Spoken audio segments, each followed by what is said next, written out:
Hey everybody, it's David Pingree. We're out here at Milestone Raceway today with a 2018 RM-Z250. And it's our first chance riding it.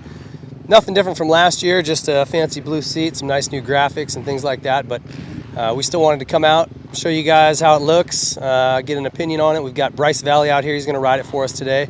And he's not ridden one of these in a long time. So it's good to get a guy's opinion who's never really ridden it, kind of get a fresh opinion of it. And this thing still has a ton of potential. It's got a lot of great qualities. The turning of this thing and just the general comfort of it is as good as any bike. So it does have a few things you can work on, and we'll get into that later in our garage build projects with this thing. But for now, we're going to show you how it works in stock trim and get some feedback on it.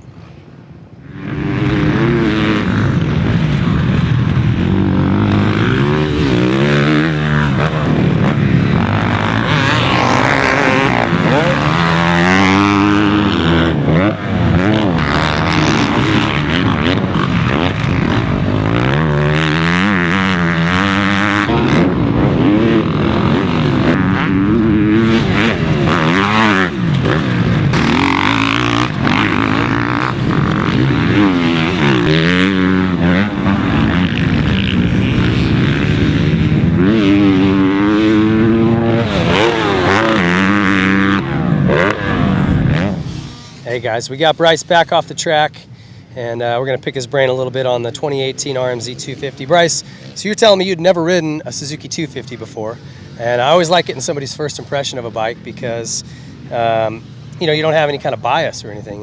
What was your just initial impression on this thing?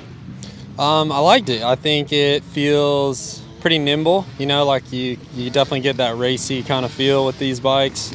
Power-wise, it was good. You know, the only kind of real, not issue, but problem area for me, or where I had to adjust, was just mainly suspension stuff. But as far as like initial feel, it feels great. You can go out and you can, you know, for any day riders, they can go out and ride this bike and feel comfortable on it. I don't think it's overly powerful, and I don't think it's slow. So yeah, it's really a nice entry-level bike, super comfortable. You can also, you know, they build some power into these things and make them competitive if you want to spend the time and money. But right out of the showroom floor, it's a really comfortable and easy to ride bike. You mentioned the suspension. We talked a little bit before we went on camera here about how it feels really firm. Mm-hmm. And you're 190 pounds? Yeah, 185, 190. And so you know, typically a 250F would be set up for about a 175, 180 in terms of spring rate and basic setup. A guy that weight should jump on and feel really comfortable.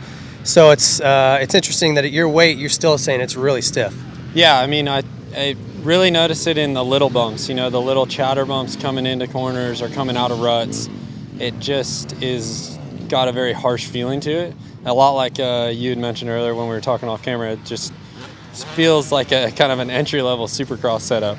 So big stuff, you know, the bigger jumps, overshooting a couple of jumps, you know, no problems at all. You could send this thing into the flats and feel great on it. And it was good after you got through the chatter. When you would set down into a corner or a rut, it would really stick in that rut. It's just the entry and the exit of that rut is where I noticed my biggest problem areas being. So, and for me to be my weight and to feel harsh, it definitely would be, I think, on the harsher side. So. Yeah, and we've done a dialed in on this bike in the past, so you can check our archives for that to get a good base setting for where to set it up for you. But it sounds like it's ready to go for freestyle right away. Oh yeah, I could do a backflip. If I had the courage to flip it, I could flip it right now. All right. So anyway, what about the other things like brakes, just the rider positioning, things like that? How'd that go? Yeah, great. I feels like it fit me really well. Like, you know, I'm a little bit taller, so getting on bikes right away and sometimes feeling like I'm hunched over a little bit to fit. I felt decent. You know, I feel like I didn't have to do any drastic changes in order to go out and ride it, you know, for just going to the track. So power-wise, I was able to clear everything. The only, I was telling you that sometimes I felt like I was taking a little longer to figure out what gear I wanted to be in for some of the bigger jumps. But, you know, some of that has to do with, you know, the size I am for a 250 and stuff. So, but yeah, other than that, it was really fun to ride. I enjoyed it. Would never turn down riding another one, that's for sure. So. All right, and that does say something else good for Suzuki when a guy my height can jump on this thing and it feels really comfortable. Like I said, this is probably one of the most comfortable bikes to just jump on, and a guy Bryce's height can get on it and it's still comfortable. That's hard to do. So they're onto something with their rider compartment, the triangle between the bars, seat, and foot pegs. It's working for them, and I think they're sticking with that same thing moving forward. So if you got this bike, I would suggest, like I said, checking our dialed in video, give you a good suspension starting point to try to soften this thing up and get it to work for you a little bit. And other than that, she's still a great machine. So check it out at your local Suzuki dealer, and thank you for watching.